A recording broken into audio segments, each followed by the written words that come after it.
Well, the Prismatic Festival for 2016 officially kicked off yesterday. Prismatic is Canada's only multi-arts festival featuring culturally diverse and Aboriginal artists. And this year's keynote speaker was the CEO and Executive Director of the Canada Council for the Arts, Simone Brault, and he's joining us now this morning on Global News Morning. Good morning. Good morning. Thanks so much for being here. My pleasure.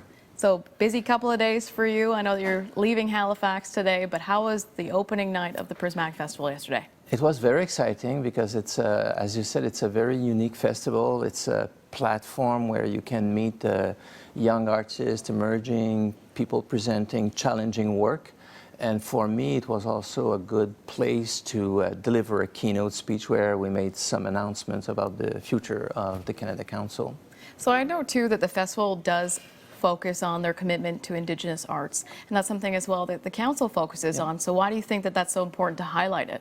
I think it's kind of our relationship with Indigenous people is really now a defining issue for the future of this country. I think we discovered and a lot of people understand now that there was practically a cultural genocide over decades.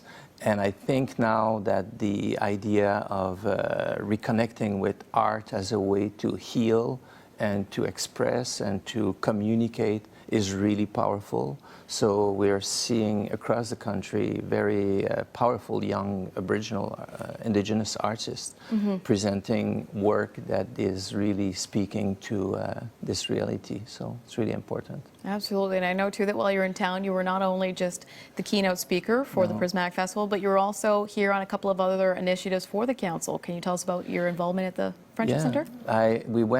We spent a couple of hours yesterday at the Friendship Center, and it was really interesting because it's a project. I mean, they were showcasing a project, and the project was to make tiles made of clay.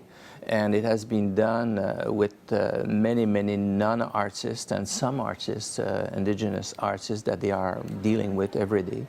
And that wall with all those tiles is very moving because each tile tells a story about one individual.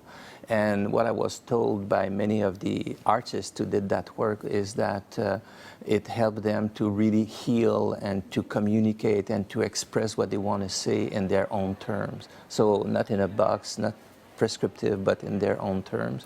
And the work is beautiful, but also very moving, very poignant. So please go and visit the center. It's really worthwhile.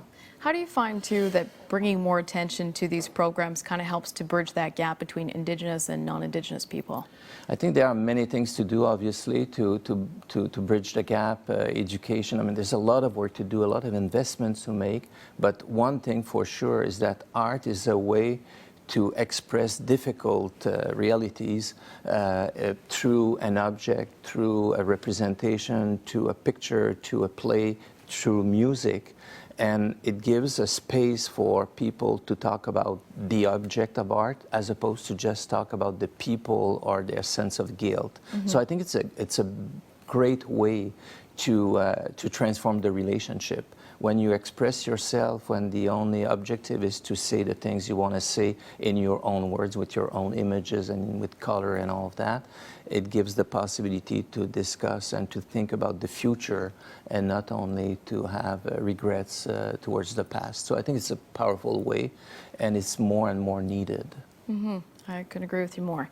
I think another thing, too, that you've really been focusing on is the changes right now for the funding models and kind of activity-based programs. Can you tell us more about that as well? Yes, it's very exciting times for the Canada Council because the new government committed a year ago to double the budget over 5 years. So it's a huge investment of money. It's basically a new $500 million of money for the arts over the next 5 years. And what we were already engaged in was to transform the way we support the arts, moving from 140 programs to 6. And those programs are not prescriptive. I mean, it's really to support more and more the artists in their own terms. It's not for us to tell them how to format what they create, but really them to tell us what they need in terms of support. And everything is changing in the world because of digital, because of many shifts in society.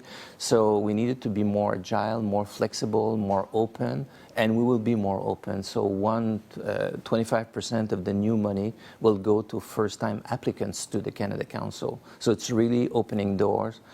We are really calling for more projects that are interesting, challenging, new, innovative, and it's a good time, I guess, for the arts right now. Absolutely. Well, thank you so much for joining us here this morning. We always appreciate having you, and safe travels back home. Thanks. If you are looking for more information on the Canada Council for the Arts, of course, they are on Facebook, Twitter. They also have a website. And keep in mind, too, that the Prismatic Festival will be happening all the way until Sunday.